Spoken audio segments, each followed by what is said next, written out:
భీకర పోరాటం చేస్తున్నాయి. అటు బీరట్లోని బంకర్లలో నక్కిన హెజ్బొల్లా ఉగ్ర లీడర్లను వైమానిక దాడులతో వేటాడేస్తోంది. దక్షిణ లెబనాన్లోని మరజ్జోన్లో ఉన్న ఆసుపత్రిపై ఇజ్రాయెల్ చేసిన దాడుల్లో 4 పారామెడిక్స్ మరణించారు. ఇక నస్రల్లా వారసుడిగా చెప్తున్న హషీం సఫీద్దీన్ లక్ష్యంగా బీరుట్లో ఇజ్రాయెల్ వైమానిక దాడులు చేసింది. హషీం ఓ అండర్ గ్రౌండ్ బంకర్లో సీనియర్ హెజ్బొల్లా నేతలతో సమావేశంలో ఉండగా ఈ దాడి జరిగినట్లు తెలుస్తుంది. బీరుట్పై అత్యంత భీకర దాడిగా దీన్ని చెబుతున్నారు. ఈ దాడుల్లో డజన్ల కొద్దీ మరణించారని తెలుస్తోంది.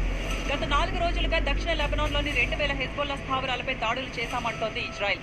ఈ దాడుల్లో 21 మంది కమాండర్లు సహా 250 మంది ఉగ్రవాదులు మరణించారని ఇజ్రాయెల్ చెబుతోంది.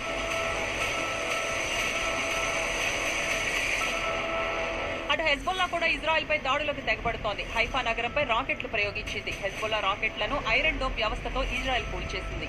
ఇక హెజ్బొల్లా కోసం మరిన్ని సర్ప్రైజ్లు అట్టిపెట్టామని ఇజ్రాయెల్ రక్షణ మంత్రి యావ్ గ్యాలెంట్ వార్నింగ్ ఇచ్చారు. వాటిలో కొన్నింటిని పూర్తి చేశాం, మరికొన్నింటిని పూర్తి చేయనున్నామన్నారు ఆయన.